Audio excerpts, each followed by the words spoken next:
നമസ്കാരം, ഞാൻ രജനി അഭിലാഷ്.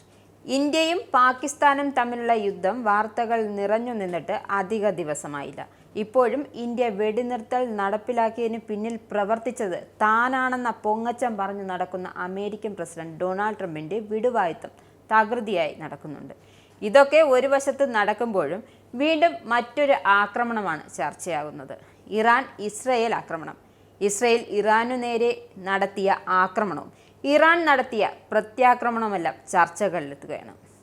ഇസ്രയേൽ ഇറാനെതിരെ ഏറ്റവും ശക്തമായ ആക്രമണമാണ് അഴിച്ചുവിട്ടത്.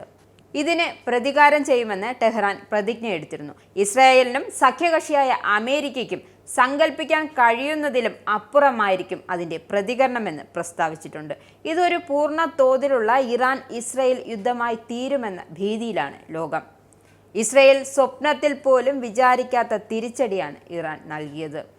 മിസൈൽ ആക്രമണത്തിലൂടെ ഇറാൻ നടത്തിയ തിരിച്ചടിയിൽ ഞെട്ടിയിരിക്കുകയാണ് ഇസ്രയേൽ തലസ്ഥാന നഗരമായ തെൽ അവീവിലാണ് മിസൈൽ ആക്രമണം നടത്തിയത്. തെൽ അവീവിൽ ഇറാന്റെ മിസൈൽ പതിച്ചതിന് പിന്നാലെ ഉഗ്രസ്ഫോടനവും ശബ്ദവും പുകയും ഉയർന്നത് ജനങ്ങളെ പരിഭ്രാന്തരാക്കി. ഇറാൻ ആക്രമണത്തിന്റെ പശ്ചാത്തലത്തിൽ ജാഗ്രത പാലിക്കാൻ ജനങ്ങൾക്ക് ഇസ്രയേൽ അധികൃതർ മുന്നറിയിപ്പ് നൽകി. ഇതുപ്രകാരം ജനങ്ങൾ അവശ്യ സാധനങ്ങൾ ശേഖരിച്ച് വീടുകൾ മടങ്ങിയിരുന്നു. അപകട മുന്നറിയിപ്പ് സൈറൻ തുടർച്ചയായി മുഴങ്ങിയതിന് പിന്നാലെ ജനങ്ങൾ ബങ്കറുകളിലും അഭയം തേടി. തലസ്ഥാനമായ ടെഹ്റാൻ ഉൾപ്പെടെയുള്ള ഇറാനിയൻ നഗരങ്ങളിൽ ഞായറാഴ്ച ഇസ്രയേൽ നടത്തിയ വ്യോമാക്രമണത്തിന് പ്രതികാരമായാണ് ഇറാന്റെ മിസൈൽ ആക്രമണവും ഡ്രോൺ ആക്രമണവും. 100-ലധികം ഷഹേദ് 136 ഡ്രോണുകൾ ഇറാൻ ഇസ്രയേലിനെതിരെ വിക്ഷേപിച്ചിരിക്കുകയാണ്. ഡ്രോൺ ആയുധ ശേഖരത്തിലെ ഏറ്റവും മാരകമായവയിൽ ഒന്നാണ് ഷാഹദ് ഡ്രോണുകൾ. ഇറാനിൽ നിന്നും ഇസ്രയേൽ 1800 കിലോമീറ്റർ അപ്പുറമാണ്. ഷാഹദ് 136 ഡ്രോണുകളുടെ വേഗത മണിക്കൂറിൽ 200 കിലോമീറ്ററാണ്. അപ്പോൾ ഈ ഡ്രോണുകൾ ഇസ്രയേൽ എത്താൻ 10 മണിക്കൂറെങ്കിലും എടുക്കും. വേഗം കുറവായതിനാൽ ഇവയെ റഡാറുകൾക്ക് അതിവേഗം പിടിക്കാൻ കഴിയുമെന്നാണ് ഇസ്രയേൽ കണക്കുകൂട്ടുന്നത്. അത് കാരണം എളുപ്പത്തിൽ അടിച്ചിടാൻ കഴിയുമെന്നും ഇസ്രയേൽ കണക്കുകൂട്ടുന്നുണ്ട്. പക്ഷേ ഇവയ്ക്ക് പതുങ്ങിയിരിക്കുവാനുള്ള കഴിവ് കുറവാണ്.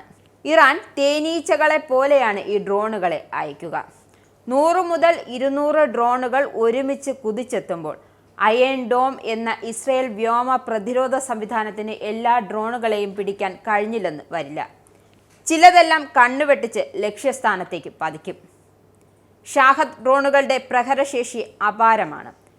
40 മുതൽ 50 കിലോഗ്രാം സ്ഫോടക വസ്തുക്കൾ വഹിച്ചാണ് ഈ ഡ്രോണുകൾ എത്തുക. ചെറിയ സൈനിക താവളങ്ങൾ, കെട്ടിടങ്ങൾ എന്നിവ തകർക്കാൻ സാധിക്കും. ബങ്കറുകൾ, വ്യോമ പ്രതിരോധ സംവിധാനങ്ങൾ തുടങ്ങിയ തന്ത്രപ്രധാനമായ ശത്രു ലക്ഷ്യങ്ങളെ നശിപ്പിക്കാൻ ഉപയോഗിക്കുന്ന കുറഞ്ഞ ചെലവിലുള്ള കാമിക്കേസ് അല്ലെങ്കിൽ ആത്മഹത്യാ ഡ്രോണായി പ്രവർത്തിക്കാൻ ഇറാൻ രൂപകൽപ്പന ചെയ്ത് വികസിപ്പിച്ചെടുത്ത ഒരു അലഞ്ഞുതിരിയുന്ന യുദ്ധോപകരണ സംവിധാനമാണ് ഷഹാദ് 136. റഷ്യ-ഉക്രൈൻ യുദ്ധത്തിൽ റഷ്യൻ സേന ഷാഹദ് 136 വ്യാപകമായി ഉപയോഗിച്ചിട്ടുണ്ട്. കൂടാതെ റഷ്യൻ പദവിയായ ജെറാൻ 2 എന്നും ഇത് അറിയപ്പെടുന്നു. 2020 അവതരിപ്പിച്ച ഷാഹദ് 136 ഇത്തവണ ഉപയോഗിക്കാവുന്ന കാമിക്കേസ് ഡ്രോണാണ്. ഇത് ലക്ഷ്യത്തിലേക്ക് ചാടിയ ശേഷം പൊട്ടിത്തെറിക്കുകയും വ്യാപകമായ നാശനഷ്ടങ്ങൾ വരുത്തുകയും ചെയ്യുന്നു. ഇതിന് 2500 കിലോമീറ്റർ വരെ ദൂരപരിധിയുണ്ട്. അതായത് ഇറാനിൽ നിന്നും ഏകദേശം 1800 കിലോമീറ്റർ അകലെ സ്ഥിതി ചെയ്യുന്ന ഇസ്രായേലിന്റെ ഉള്ളിലേക്ക് എളുപ്പത്തിൽ എത്താൻ സാധിക്കും. ഷാഹദ് 136 ഒരു പ്രൊപ്പല്ലർ നിയന്ത്രിത ഡ്രോണാണ്. റഡാറുകളുടെ കണ്ടെത്തൽ ഒഴിവാക്കാൻ ഇത് 3000 മുതൽ 4000 മീറ്റർ താഴ്ന്ന ഉയരത്തിൽ പറക്കും. കൂടാതെ 50 മുതൽ 100 മീറ്ററിനുള്ളിൽ കേടുപാടുകൾ വരുത്തുകയും ചെയ്യും. ഇസ്രയേൽ വ്യോമസേന F-35 യുദ്ധവിമാനങ്ങളും പാട്രിയറ്റ് മിസൈൽ പ്രതിരോധ സംവിധാനങ്ങളും ഉപയോഗിച്ച ഇസ്രായേലിന്റെ അതിർത്തിക്ക് പുറത്ത് അവയെ തടയാൻ ശ്രമിക്കുന്നതിനിടെ ജോർദാനിയൻ വ്യോമസേന ഡസൻ കണക്കിന് ഷാഹദ് 136 ഡ്രോണുകളും ഇറാനിയൻ മിസൈലുകളും തങ്ങളുടെ വ്യോമ അതിർത്തിക്ക് മുകളിലൂടെ തടഞ്ഞു നിർത്തി നശിപ്പിച്ചു.